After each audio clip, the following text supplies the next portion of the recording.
economic crisis that's also going to hit food supply because of fertilizer, natural gas supplies.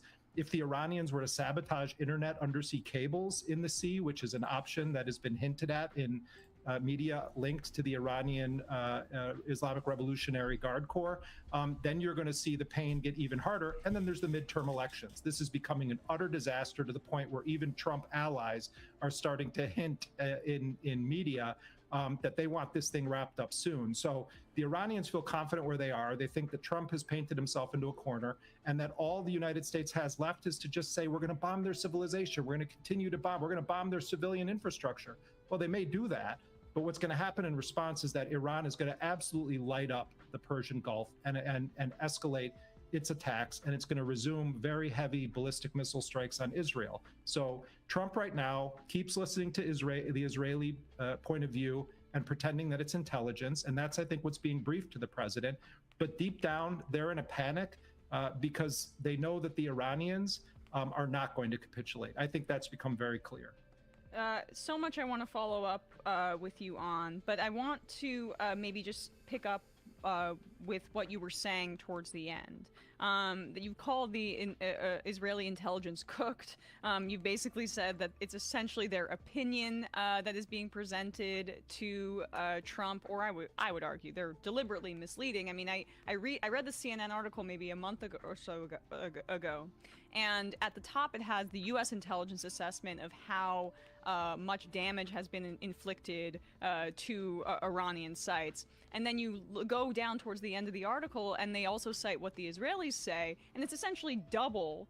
It was actually about the capacity, the capabilities of Iran, not really the damage, rather.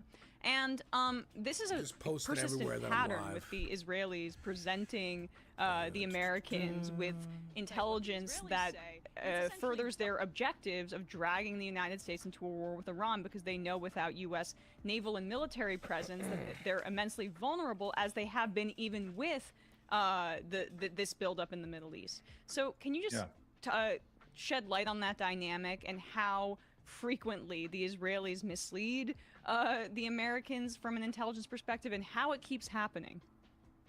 You know, I mean, Benjamin Netanyahu basically has been prime minister for life of Israel. Yes, he had some periods when he was out of power, but even when he was in the United States living and was a Fox News commentator, and in fact, at periods, he literally slept in the childhood bed of Jared Kushner. He was a guest of the Kushner family while he was in the United States. And, you know, there are great videos online that you can watch of 30 years of Benjamin Netanyahu proclaiming that Iran is on the verge of building or acquiring a nuclear weapon, when the U.S. intelligence estimates going back to at least 2003 was that the Iranians had suspended their interest or pursuit of weaponizing nuclear material. And of course, there's also the Iranian history of it, which is that there was a fatwa that was issued that said it was haram, that it would be a sin to possess a weapon of mass destruction. And that's not just rhetoric or some, you know, sort of propaganda. That has been a very, very serious debate in Iranian society, with some powerful factions believing it was a mistake to not pursue a nuclear bomb, because you can look at Kim Jong-il sitting very pretty in North Korea in terms of the stability of his grip on the state, only because he has a nuclear weapon. So Netanyahu out in public has been selling this lie for a very, very long time. And the reason that I say it's cooked is that I think there are, and I think you're right to an extent, that it's politicized and they're trying to give bad intelligence because they want to achieve an objective by manipulating the United States into doing certain actions. That's certainly true. But what we also know is that in the lead up to February 28th, and also when I talk over them talking, it'll clip in and out. So hold on. Let me just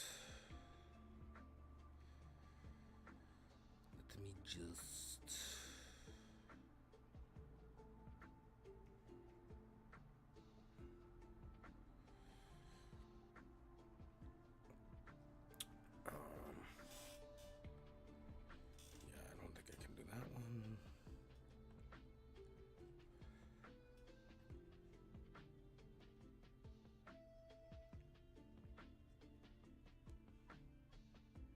We got plenty Plenty.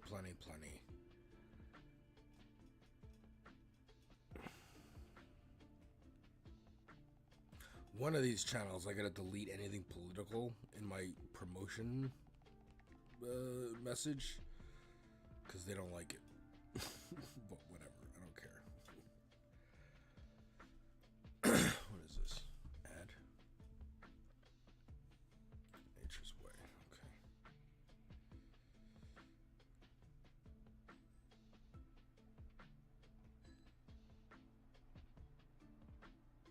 Okay. I gotta charge this phone. It is dying. Okay, folks, how are we doing today? What's going on? We're gonna cover some crazy, stupid shit that happened.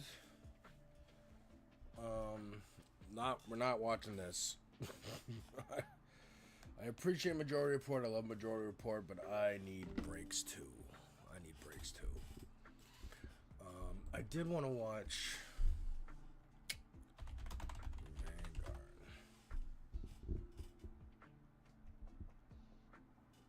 Oh, they're going live at 3. That's cool. Oh, this FD one.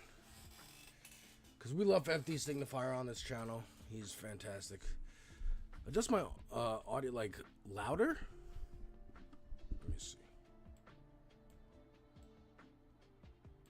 There we go. Hey,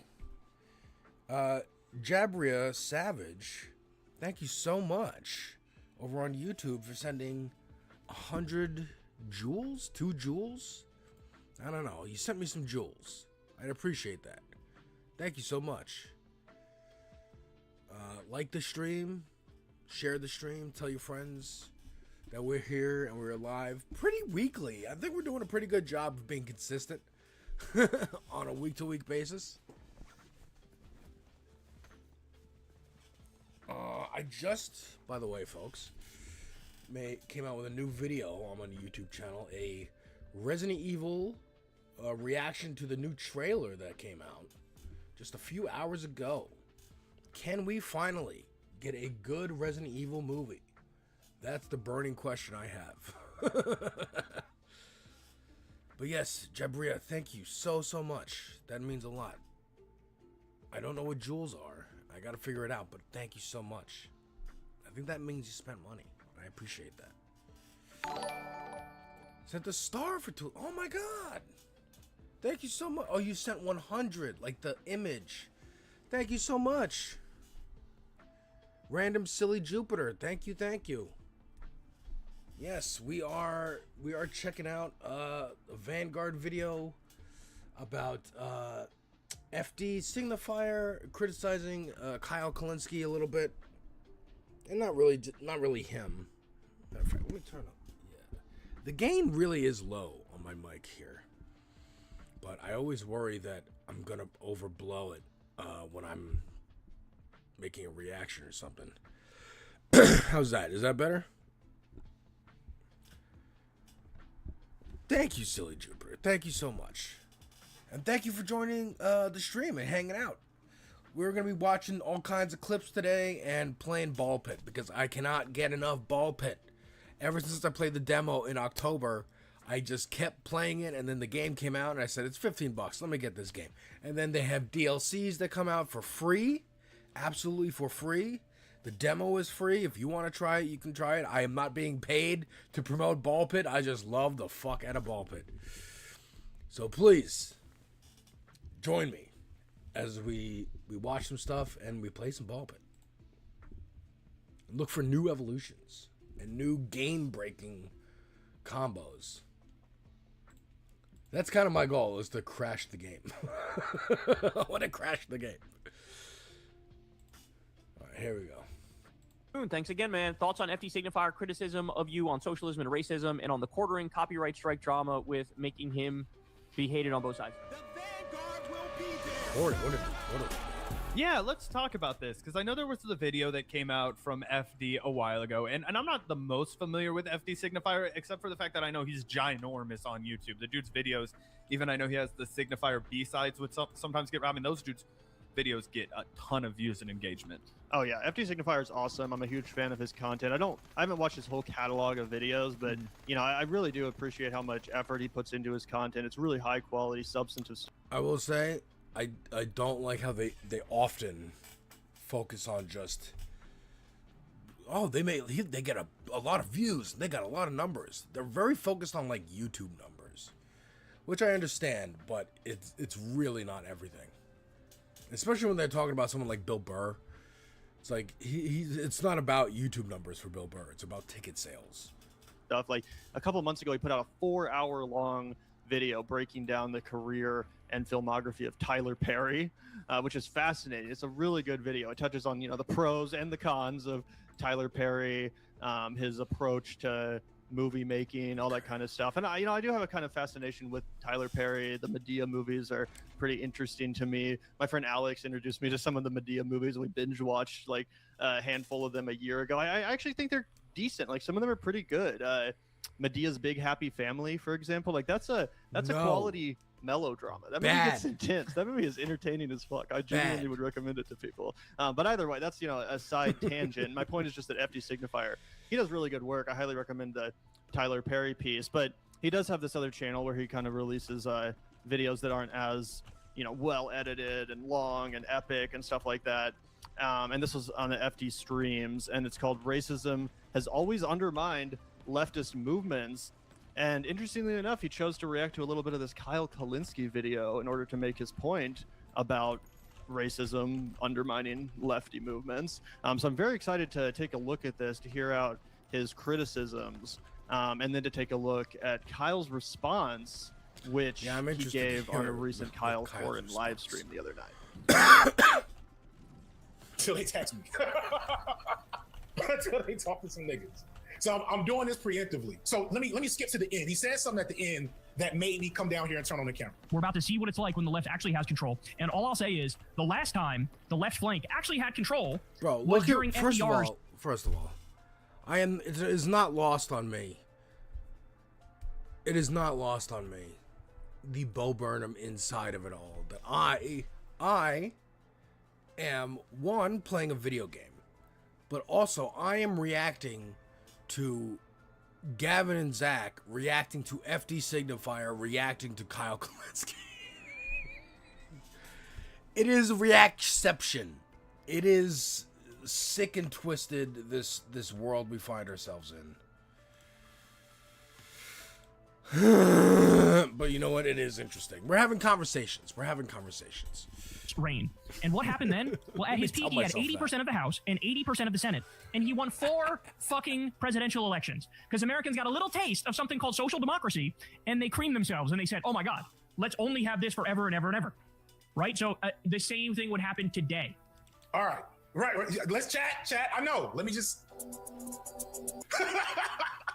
I mean, this is not a gotcha to Kyle at all. But low-key, this is a big reason why I stay engaged with a lot of white leftists that I think are well-intentioned and fundamentally good and principled folks. Because the American left, the Western left, especially here in America, has an immense blind spot for the fundamental power of white supremacy and racism in this country historically. I've been reading, shout out to, I can't remember the brother's name, but it's a book I mentioned on the Jam Pod, talking about Hubert Harrison, who was a black leftist in the 1900s. This is a recurring problem with the left. As the left wins, as Kyle is talking about here with FDR, as we get tastes of social democracy, what we always seem to confuse is why the left eventually loses here in America.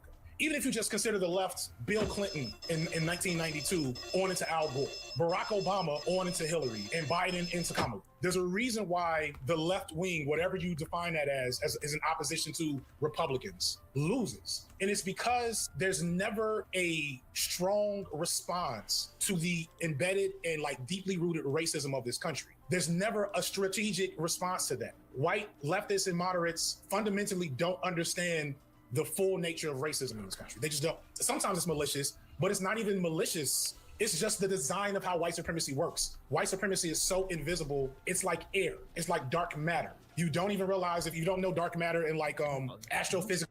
I think FD's making a lot of really important points here, right? One that I've even found myself guilty of in the past, right? I remember when we were having a big panel conversation with some folks before the Kamala Harris election, and I was out here and I was like, guys, you guys are all pessimists. You guys are pessimists. The left needs to be more optimistic. We need to project success. We need to project winning, right?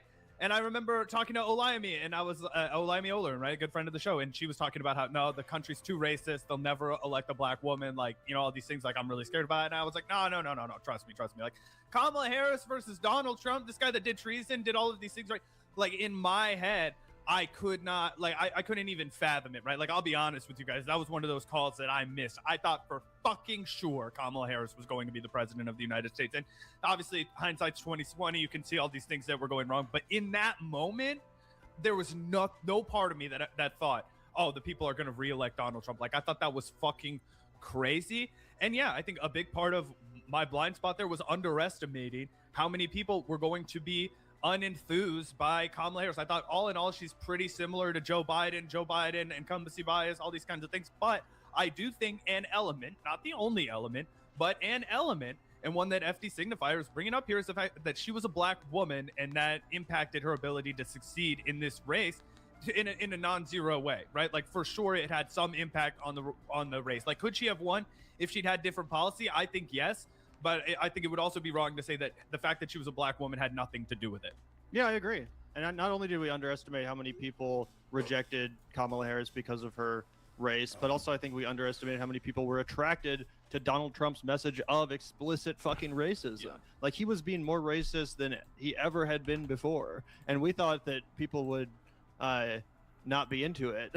Turns out they were. They loved hearing about how fucking Haitian immigrants eat pets. And they're eating the cats, they're eating the dogs. Like, people ate that shit up. It didn't repulse them. It didn't stop them from re-electing Trump. So yeah, I think that's definitely accurate.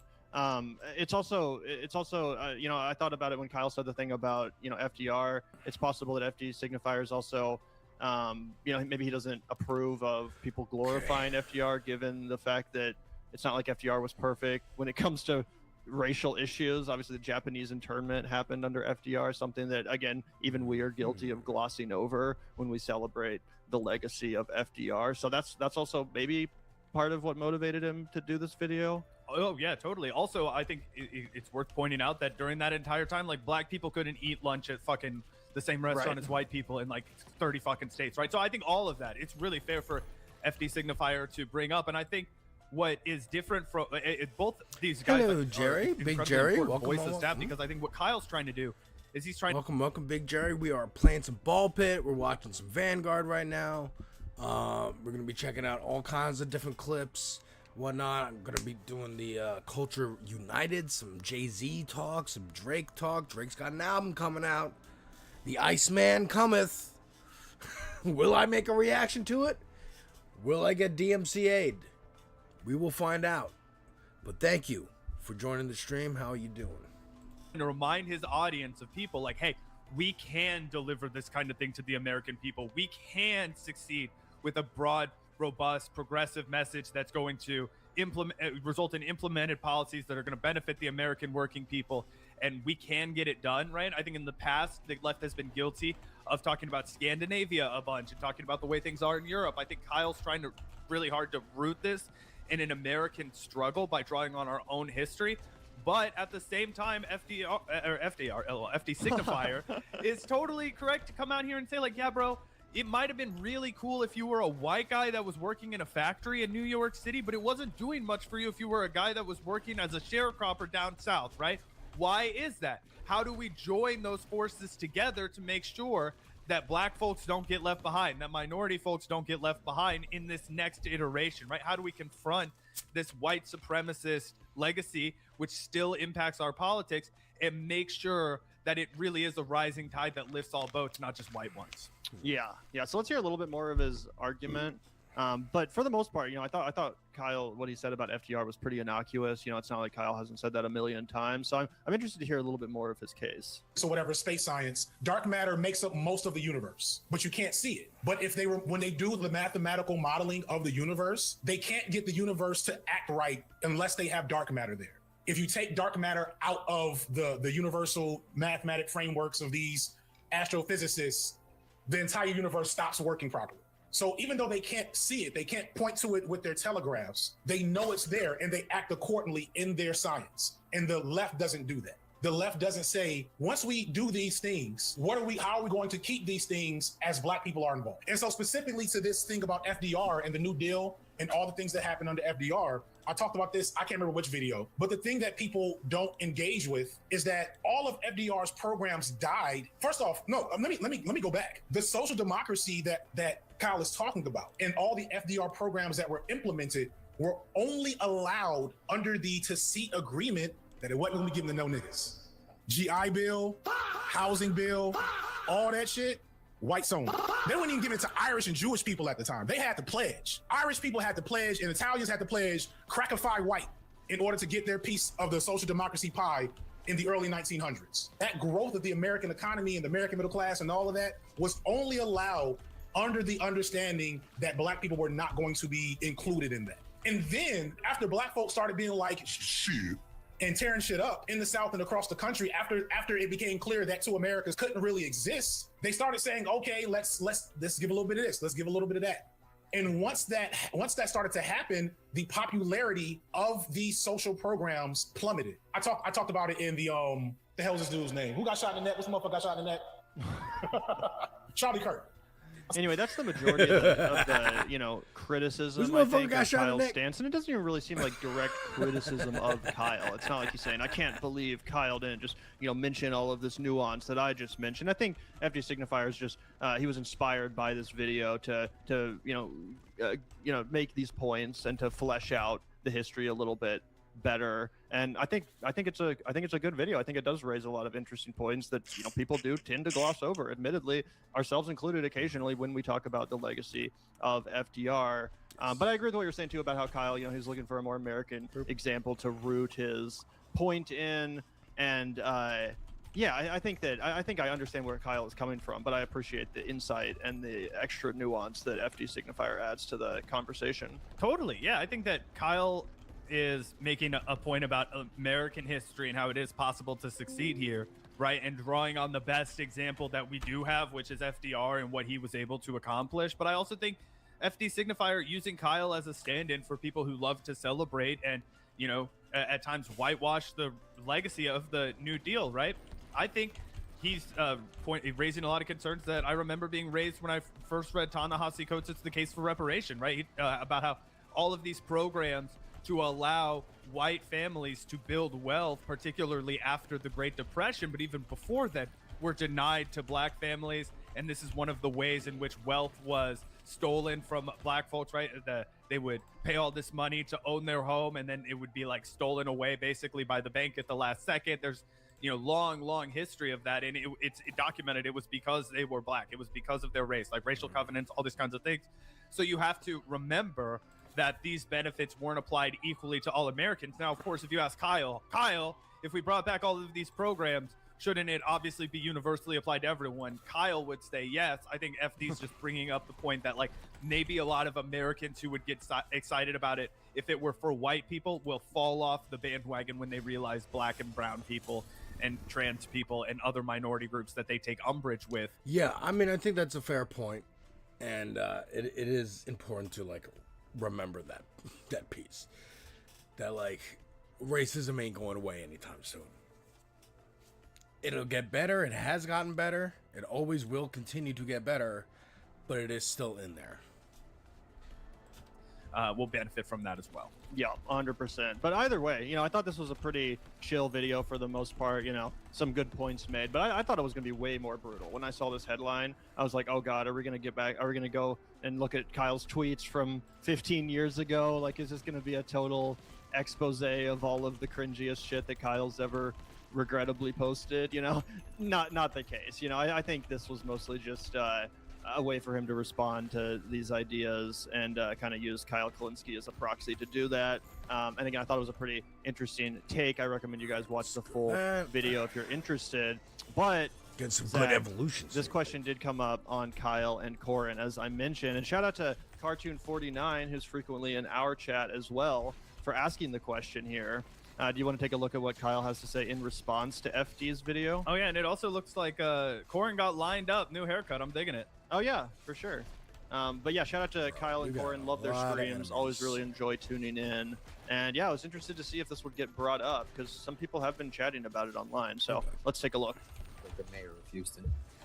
Cartoon, thanks again, man. Thoughts on FD Signifier criticism of you on socialism and racism and on the quartering copyright strike drama with making him be hated on both sides. So I didn't see the quartering copyright strike drama, but I did see that some of the copyright drama though. But on the FD Signifier thing, I watched the video. He wasn't criticizing me. I don't think he was criticizing me. He was just like basically adding to the conversation and saying that like the that race was a genuine issue because when we, FDR was doing social democracy, it was like, yeah, but you can't give it to the black people because that'll make the white people. Hi, we're Charity Water. If we lost you at charity, we get it. We get it.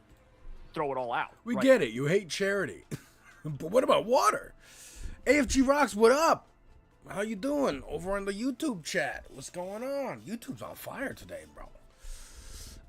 We are hanging out. We got some Ball Pit, of course. Still playing around with the new update and the new builds, the new balls that we can play with on Ball Pit, Ball X Pit. And we're checking out we're getting an album review today. Today, no. I thought I was going to do it today, but I really didn't feel like sitting and listening to T.I. for an hour. I may still before his new album comes out because I still don't know when his album's coming out. But we did get a new trailer for Resident Evil, the new Resident Evil movie, the second reboot of Resident Evil. So check that out on my channel. But hang on, I hear the doorbell ringing. I'll be right back.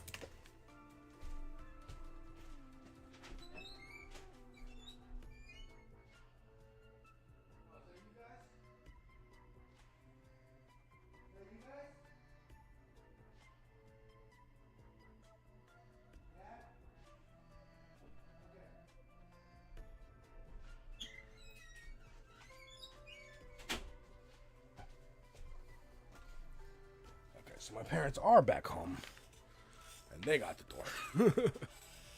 But yes, there's a new movie trailer reaction out today, and tomorrow there will be an album reaction because Kneecap is coming out with a new album, and we're gonna do that tomorrow for sure. So be on the lookout for that reaction coming soon. I should do like a review for the movie. The movie's just great. You should definitely watch a Kneecap movie if you haven't. Yeah, you really have to be in the mood. Yeah, I know.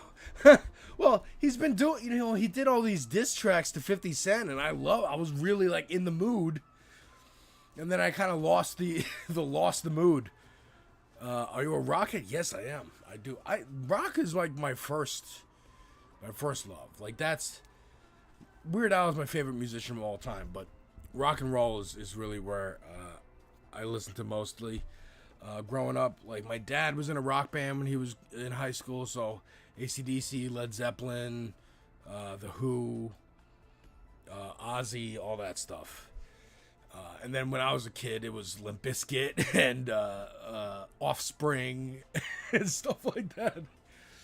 But then, yes, I eventually got into the better stuff. And now my fiance, my lovely off-screen fiance, is all about punk. So Sex Pistols and Ramones and bands I never heard of, The Cramps, The Damned, stuff like that. So very much so. I do try to mix it up on my channel too, because I realized at one point I'm doing like only rap, and I do want to mix it up. So I got some Jill Scott with some R&B. I got some Dury, The Paradox, with some modern rock music. I did reactions to Rage Against the Machine because I had never actually sat down and listened to those albums. I did 2 of 4, I think, so we're still got 2 more left to get through. But yeah, I did Lamb of God, came out with a new album, so I'm like, well, fuck it. I did the Gorillaz. The Gorillaz had a new album, and I made a whole reaction, and the whole thing got blocked. So that one, unfortunately, is not up. And you always take a chance, too, with music reactions, especially now that I'm, like, technically monetized, I guess, on the channel, the music copyright stuff can get a little more dicey. I was worried that Resident Evil trailer is going to get blocked. I'm still got my fingers crossed, knocking wood, that it doesn't. Red Hot Chili Peppers, Jamiroquai. Do I like Red Hot Chili Peppers? They have Californication, right? That's their song. Speaking of Weird Al, there's a parody he did of them called Bedrock, the Bedrock Anthem. I like that song, so I like whatever the original was that he made fun of. That's a funky song. And Jamiroquai is a fucking legend. So, I mean, nobody rocks a hat like that. Or can, dance on a moving floor. That was one of the coolest videos still ever made. Hi, Alex, please. Close.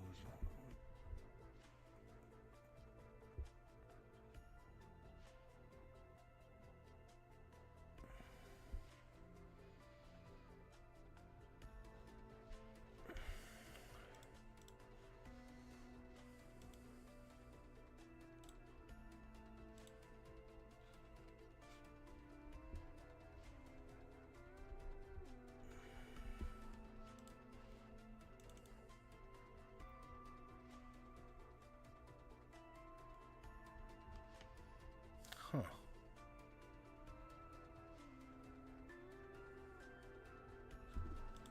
That did work.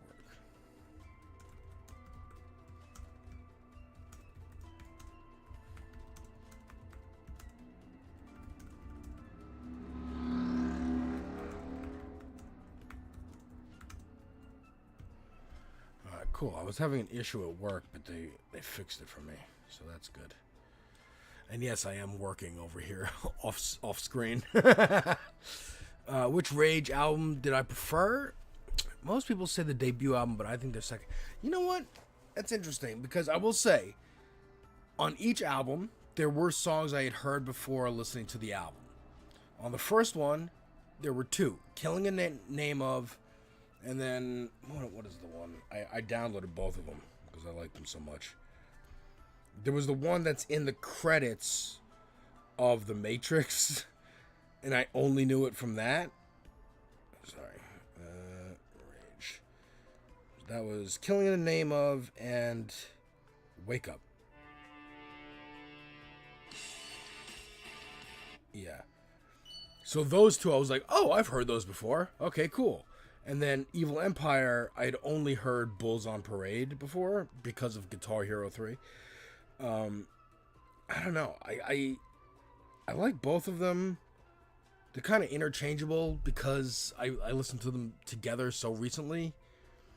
But I think I might like Evil Empire better, because more of these songs have lyrics that, one, I can understand, and two, are overtly, fight the fucking power. Which the first one is as well. I mean, the cover of the album is literally a monk on fire. But I think I like the sound of the second one better. If that's a hot take or not, I don't know. Right, like overturn the apple cart, flip over the board game. So yeah, I think that's what he was saying, and he has a point for sure. Pentax's team, thanks. So pretty mature response from Kyle, Yeah. Sometimes Kyle really claps back when people come for him. I remember the infamous Cavernacle video where he was like, going after Kyle for like posting some fucking meme on Twitter or whatever. And Kyle was having none of it. He was like, fuck your woke fucking bullshit. This time he was like, yeah, no, that's actually a pretty good point. I think FD Signifier, added a lot to the conversation. I appreciate the points that he made, and maybe that's because Kyle actually has chatted with FD Signifier. I think FD went on Kyle or Crystal Kyle and Friends like a year or two ago. So maybe it's just because Kyle has more respect for FD Signifier than he does for Cavernacle. Who fucking knows? Or maybe it's just because he actually thinks FD Signifier was making good points as opposed to Tabernacle. But either way, I did think that was a very even-handed and totally mature response from Kyle. Totally. Yeah, I think it's more the fact that I think he kind of understood where FD was coming from, and that FD signifier was making a good point and not just trying to get cheap clickbait fucking cancel culture points by posting a random meme like Kyle's racist. Like, you know what I mean? He was like, hey, this is a gap when white leftists often talk about this, and it's also one of the reasons like people act like diversity in media is just like a woke issue, and they'll act like, oh, people just say that it's wokeness, but what you just saw right there is why diversity in newsrooms matters. It's why diversity in media diet matters, because both of those men were making a great point, and that can be true even when one of them is like, hey, I have an addendum to add on to that. And what do you see when somebody makes an addendum and the other person is like, yeah, that's a really good point. I actually agree with that too. No, I wasn't thinking about that, but now that you bring it up, yeah, that's hella important to say. FDR was fucked when it came to race issues. He was happy to sell black folks down the river because he didn't see it as a northern issue, and we were still doing politics based off of North and South as a result of the Civil War, which was like 30 years fucking old at that point, right? Like older than that, like 50 years old. But you guys know what I'm talking about, right? The politics of America were still along the Dixie line, and so he was thinking, fuck it, I gotta do this to grease some palms, do all that. It's not a problem for me. Vampire. Well, it's important to raise that kind of thing up, and it's important to have people voicing multiple different perspectives so that you have your bases covered in modern media as left. That was a great video. I figured Kyle wasn't going to go fucking crazy on FD. That would be ridiculously bad. I love that Ball Pit is adding more evolutions of evolutions, because now I get to just play more and figure out some cool combos and stuff. Let's see. Alright, well, this is a longer video.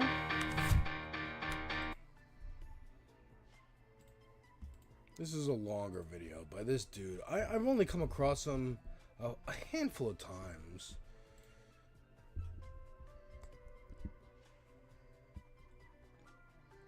I think he was the dude I watched talking about Crimson Desert. Did I? Hang on, let me see.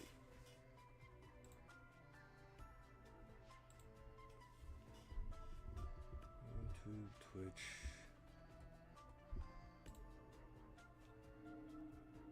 I could have sworn I saw this dude talk about Crimson Desert. But he's got this long video called one video destroyed the entire community, the commentary space. And I'm kind of interested.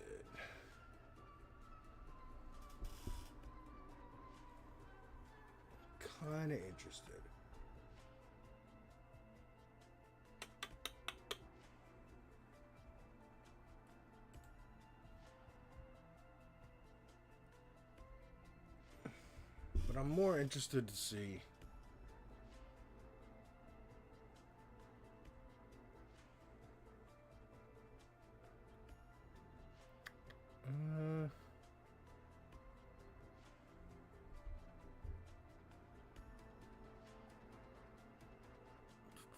yeah, I think he did do Crimson Desert, no?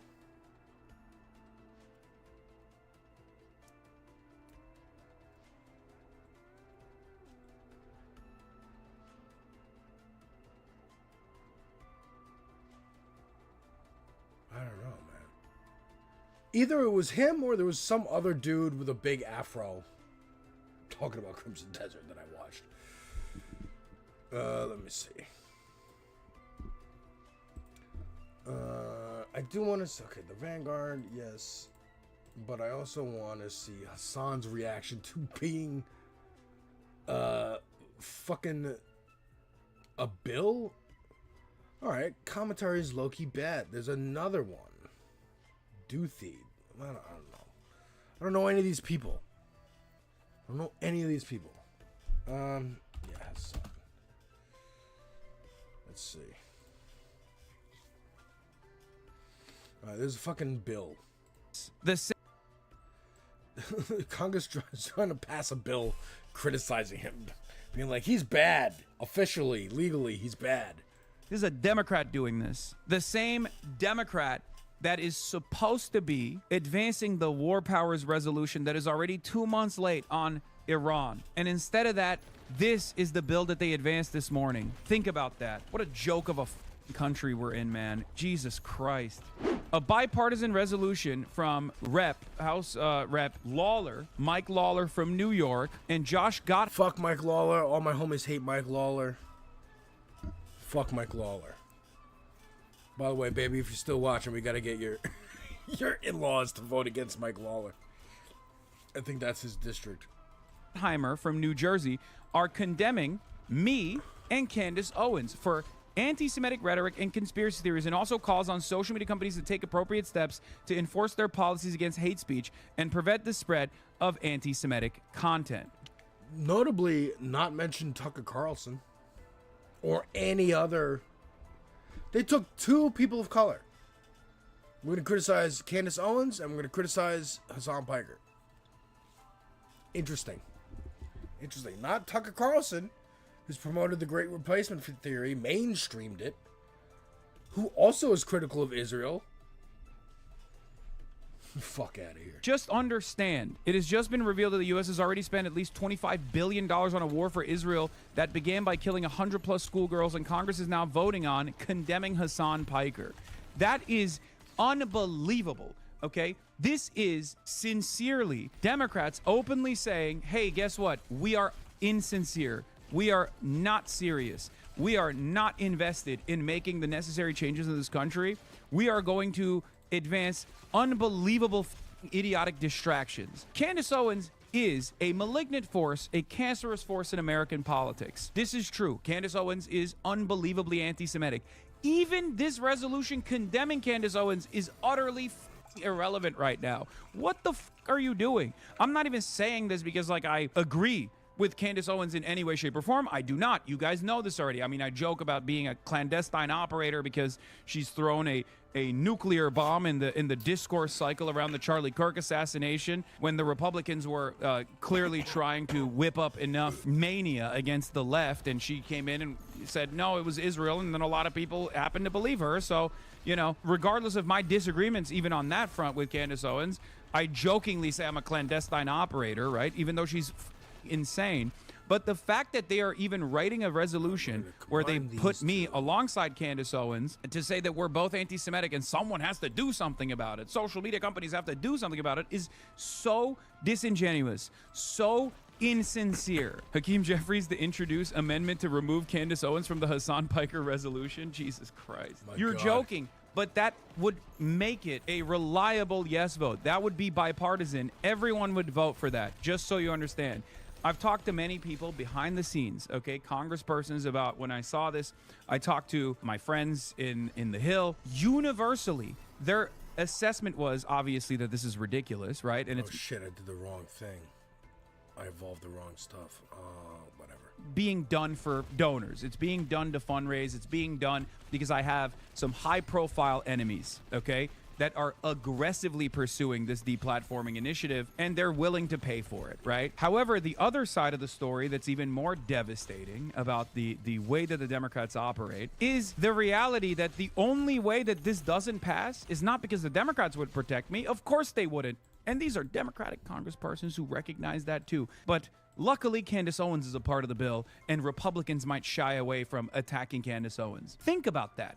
The actual anti-Semite in this resolution is the saving grace that might actually destroy the resolution's passage. This is the ultimate goal here, and here is the reality, by the way.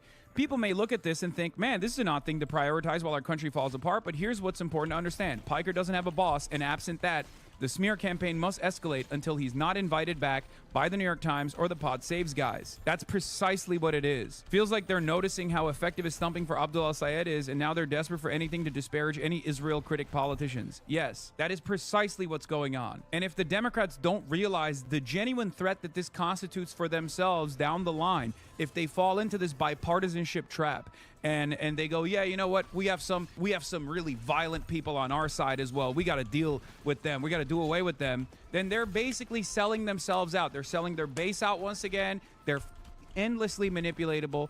Okay, they're endlessly malleable. They're stupid. Yes, there is a bipartisan bill in Congress right now that demands the condemnation of Hasan Piker, okay? Bipartisan laser light focus on material improvements to the lives of the American people exactly as they promise every 2 years. Ignore the fact that these two influencers they want to formally denounce are Israel critics, and that's totally coincidental as always. I love that this guy looked at this situation between me and Candace Owens and said, Hasan Piker is a little more than a critic of Israel. Between me and Candace Owens, I'm the one that's a bigger danger? What the f is happening? Candace Owens is run around with a copy of the Talmudic Jew in front of hundreds of thousands of people being like, this is how Jews are. They're contract lords. And this fucking asshole looks at that situation and goes, you know who's actually the real danger here? Hasan Piker. Holy Chanter, welcome to the YouTube chat over there. This is for the Spirit Warriors, Holy Water, Anointing Oil, Bible and Cross, Holy Inscripted Bell, War Trumpet. I appreciate you. Matter of fact, we're working towards the, let me show you, the Holy Laser right now. So stick around, Holy, because you're going to get a lot more Holy with this Holy Laser. I'm going to combine this with this, the laser beam, into the X-ray. It's going to be cool.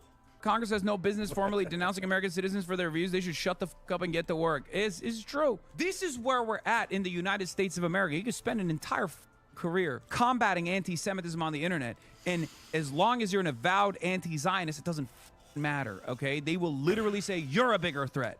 Anti-Semitism is a canary in the coal mine of fascism. It's one of the oldest bigotries that has caused those of the Jewish faith a tremendous amount of pain. From pogroms to the Holocaust, Jews have always been singled out by those in power as a scapegoat for instability and economic volatility people in power cause. Between me and Candace Owens, I'm the more serious threat, a more serious corrosive influence on discourse. You have to be out of your... We can show you how you would look at your maximum attractiveness potential and tell you step by step how to realize that potential. Our process to figure out how to do this was relatively straightforward. Mind, it's unbelievable, dude. It is so obvious what's going on, okay? It is so deliberate. It is so obvious what's going on. Don't criticize Israel. If you criticize Israel, we'll make your life a living hell. We'll take away your sponsorships. Oh, you don't have any sponsorships? We'll take away your ads. Oh, you don't run any ads? Well, we'll take away your platform. We'll do everything in our power. We'll hope that someone might get the right lesson. We'll activate a schizophrenic psycho to come and assassinate you. That's what we'll do, because God forbid you have a large enough audience and you're an avowed anti-Zionist.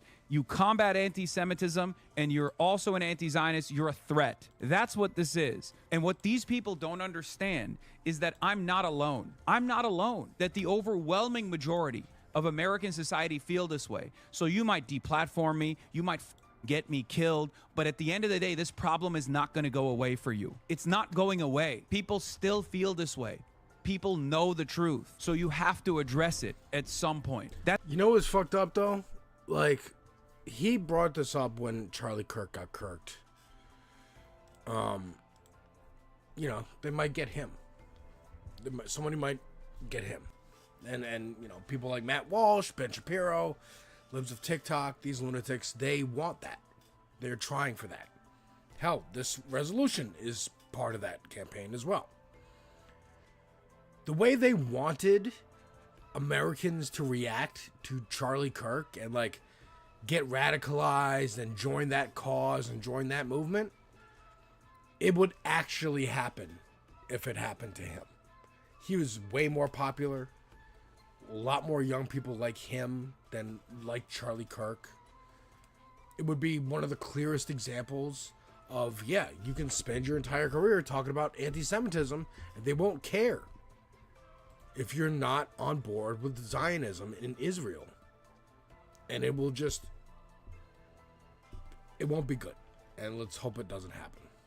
That's it. Luckily for now, reasonable people obviously are on my side and recognize how insincere and how ridiculous this shit is. But if your goal is to punish critics of Israel, prominent critics of Israel, it's not going to work. You deplatform me, someone else will take my stead. You kill me, someone else, and 10 more people will prop up with the same exact opinions. We got 30 more people over on This Space TV on YouTube. Check it out, folks. I'm sorry, I'm joking, but Jesus Christ. But yes, cut off one head, 2 more rise, dude. That's the benefit of not being part of a fascist movement, where when Trump is gone, they're gonna scramble for a new leader. They need a new daddy. Us over here on the left, we don't. We're multi-pronged, factional. Could be a problem, but with one clear goal, unstoppable. And guess what? There's the other side of it. You don't know what kind of opinions those people will have. You know what my opinions are. You know what my goals are. You know what my assessment on the situation is. And in an environment where there is a ton of prominent critics of Israel who, at best, are agnostic on the issue of anti-Semitism, and at worst, absolutely utilizing the conversation around Israel to foment anti-Semitism, to target someone like myself who actively does combat anti-Semitism, is unbelievably stupid. And it's exceptional. What up, Captain Homer? Welcome, welcome. Nutsies. I know, it's all crazy, dude. Because it's not true. Anyway, let's look at this dumb resolution. In the House of Representatives, Gottheimer and Lawler are doing this bipartisan bill. Lawler is a Republican from New York. I've obviously promoted Lawler's opposition.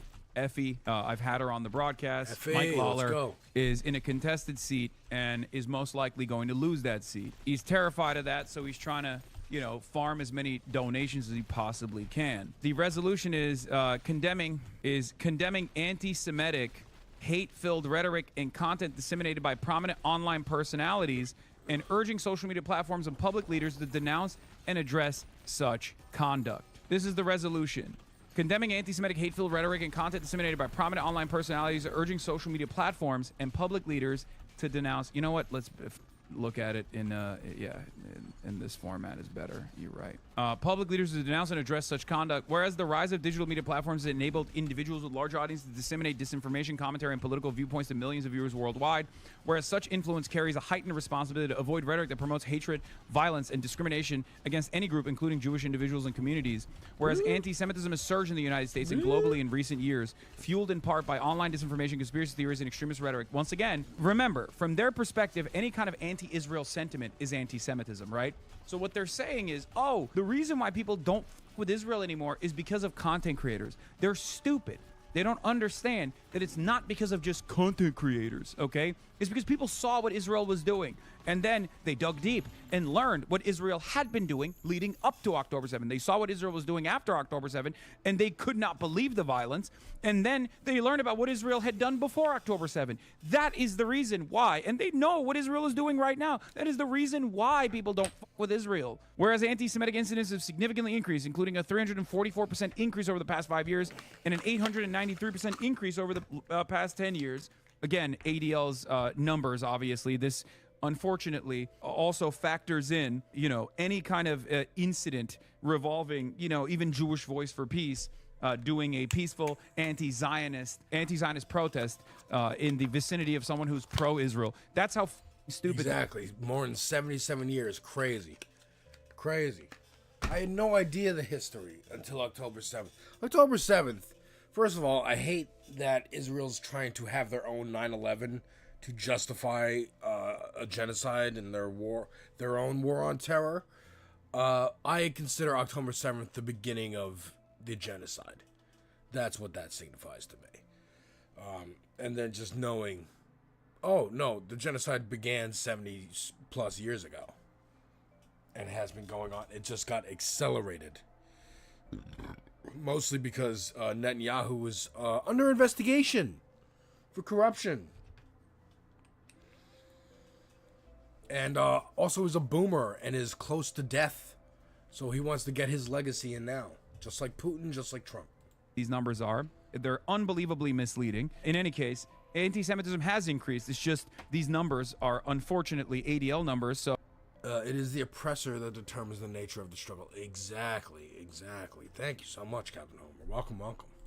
We don't know what the exact numbers are. An online platform identifies a major vector for the spread of hatred, whereas Hasan Piker, a prominent online streamer, has often used anti-Semitic rhetoric, including expressing support for Hamas, a designated foreign terrorist organization. Whereas in August 2019, during a Twitch live stream, Hasan Piker stated America deserved 9/11, whereas Hasan Piker referred to Orthodox Jews as inbred, whereas Hasan Piker downplays sexual violence committed by Hamas, a designated foreign terrorist organization against innocent civilians on October 7th, stating it doesn't matter if rapes happen on October 7th. Like, that doesn't change the dynamic for me. Once again, using that out of the ironic part of that is that they're using me saying the sexual violence happening or not doesn't justify genocide, by the way, which is a perfectly normal position. Okay, that's not how this works. Whereas Hasan Piker has expressed support for Hamas on multiple occasions, including April 14th, 2026, stating Hamas over Israel every single time. Nazis have been let out of the cave. Exactly. Exactly. And we got to put them back in the cave and shut them in. And don't let them out ever again. And maybe blow up the cave. Or bury the cave, rather. In Minecraft. Time, and doubling down on claims in multiple media appearances that Hamas is 1,000 times better than Israel. Like, you can argue with me every day on whether you agree with this or not. But what you can't do is complain that this is anti-Semitic and therefore should be deplatformed. You can't, it's un-American, okay? We don't live in Israel, all right? We don't live in Israel. You can't do this. It is fundamentally against the principle of the First Amendment. This is precisely what the First Amendment is there to protect. Oh, I don't agree with this person's assessment, and therefore he should shut the fuck up. Here's a congressional mandate to get this guy to shut the fuck up. Here's a bipartisan resolution to demand the deplatforming of one content creator that Israel doesn't like. That is unbelievable. So, as you noticed, with the exception of the refers to Orthodox Jews as inbred, this is the only one that they can, like, massage. You know the context behind this. It doesn't matter. I call every racist neo-Nazi group inbred because ethnic, religious, or any kind of, like, nationalist supremacist movement obviously requires inbreeding. That's how you get genetic purity, right? That's why I say, oh, these guys are inbred across the board for Hicks, Republicans, reactionaries of all different sorts, neo-Nazis, and the like. So that's the reason why I use this substitute term as a pejorative instead of something else. It doesn't matter. Who cares? That's the only one that they can at least, like, manipulate around to imply some kind of, like, borderline anti-Semitic statement. I even recognize that, but it doesn't matter ultimately, right? If you noticed, every single other thing is foreign policy related. Every single other thing is Israel related. Okay, even the ultra-Orthodox joke that I made about settlers, like inbred settlers, is Israel related, but it doesn't matter. Now let's look at Candace Owens. Whereas Candace Owens has employed rhetoric that has included conspiracy theories accusing Israel of controlling the United States government, promoting false claims that Jews are taught by ancient religious texts to hate non-Jews, and casting doubt on the truth of the stories of Holocaust survivors. Whereas on February 1st, 2026, Candace Owens posted on X an anti-Semitic claim that the United States is controlled by satanic pedophiles who work for Israel. Okay, like, there's plenty you can hit Candace Owens on. You don't have to do the highlights where, you know, some of them are at least, like, in the margins where the majority might agree with her, you know? There are, obviously, this is unbelievably anti-Semitic, especially this, right? But, like, the satanic pedophiles who work for Israel is again, it's an anti-Semitic canard. But you could very easily say this is the Epstein class. You know what I mean? So, sorry, sucks to suck, but probably not good to put in there, regardless. Whereas during a podcast appearance on December 8th, 2025, Owens repeated the false claims that Jews are killing Christian children as part of religious rituals. Like, look at this. Like that, how can you have my assessment on Israel's death and destruction campaign in the same breath as this? Like, this is literally this. Because they're literally putting this together to conflate the two and go, these are the same thing. What he is saying is as bad as what she's saying. We're going to merge them together. This is just the blood libel. Like, this is unironically the blood libel. What the fuck? There's no comparison. You have to be insane to look at this and look at my statements and be like, look, Hamas is 1,000 times better than Israel. It's objectively a popular sentiment that is expressed by many people if they think a little bit further on this. but like comparing geopolitical assessments to literal medieval blood libel. Like, what the fuck are we doing? Yeah, Jews are killing Christian children as a part of religious rituals that Jewish texts and traditions promote. The sexual assault of children, which is anti-Semitic trope constituting blood libel. Whereas in July 2024, Candace Owens called for the horrific medical experiments committed by Joseph Mengele on Jews during the Holocaust. Bizarre propaganda, continuing that some of the stories, by the way, sound completely absurd, downplaying and rejecting the veracity of those crimes. Whereas on February 21st, 2025, Candace Owens hosted E. Michael Jones, who claimed on her platform that Hollywood created the Holocaust narrative, whereas the amplification of anti-Semitic narratives online can contribute to real-world harm, including harassment, intimidation, and violence against Jewish individuals, institutions, and communities. And whereas public officials, leaders, and technology companies have a responsibility to confront and condemn anti-Semitism in all of its forms, including when it appears in online discourse and influencer-driven media, now, therefore, it resolved. That is the sense of the House of Representatives that anti-Semitic rhetoric, conspiracy theories disseminated by influential online personalities, including Hasan Piker and Candace Owens, are dangerous and contribute to a climate of hatred and intolerance. Like, they literally slammed actual, unvarnished, anti-Semitic protocols of Elder Zion agitprop that Candace Owens is disseminating on a daily basis on her lunatic broadcast to Hasan's assessment is that Israel has killed far more people than Hamas has, and therefore is a far worse influence, a far more destabilizing influence in the region and around the globe than Hamas ever could be. That is objective truth. You might disagree with it, and we can have a conversation on those boundaries all day, every day. I can be a very reasonable person, but because they don't want to have that conversation, they just turn around and say, oh, dude, this is crazy. I can't believe you're saying these things. These are unacceptable. It's a terrorist organization. It's a terrorist organization. A Democrat, mind you. This is a Democrat doing this. The same Democrat that is supposed to be advancing the war powers resolution that is already 2 months late on Iran. And instead of that, this is the bill that they advanced this morning. Think about that. What a joke of a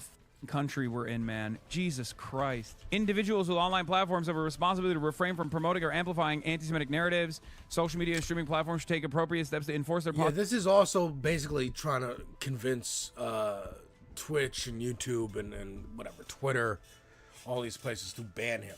To ban them both, but really him. They don't care about Candace Owens. Candace Owens not going around campaigning with candidates, getting them big fundraising bumps and polling bumps. He is. They're terrified of it. The Democrats are terrified of it. This is against hate speech and prevent the spread of anti-Semitic content. Public officials and community leaders should unequivocally condemn anti-Semitism, including when it's propagated by high-profile media figures and influencers. Efforts to downplay or excuse anti-Semitic rhetoric under the guise of political commentary should be rejected. And the United States reaffirms its commitment to combating anti-Semitism, ensuring the safety and dignity of Jewish individuals and communities both online and offline. Yeah, do one on Islamophobia next. Do one on Islamophobia. Think about the amount of Islamophobic attacks that I receive on a daily basis, that Abdul Al-Sayed receives, that Zohran Mamdani receives. Are we going to do a bill on that? No, of course not, because Islamophobia is trafficked by these very same people. Representative Josh Gottheimer, famously after October 7, blamed Islam, straight up with an earshot of Muslim congressional representatives, a racist monster.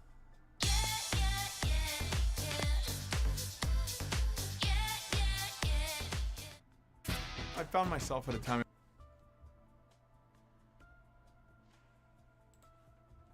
Enormous piece of fuck you. Anyway, this is them waving the white flag, folks. Exactly, That's what this is. Okay, here is the silver lining. If you want to know what the silver lining in this madness actually is, Josh Gottheimer knows that the information environment is uncontrollable. So they're testing out the boundaries of how much disciplining they can do with congressional resolutions like this. That's it. They're trying to see if social media companies will bite on this nonsense. They know that they can't win this conversation back, but the very least they can do is, you know, buy and sell TikTok with the hopes that people stop saying mean things about Netanyahu and Israel, with the hopes that they can enforce this action upon Amazon and Twitch so that other content creators will think twice. Well, fear not. Most content creators are cowards anyway, okay? Don't worry. They're already worried about their corporate sponsors. Don't worry about that, King. I guess that's the real problem. It's because I don't have any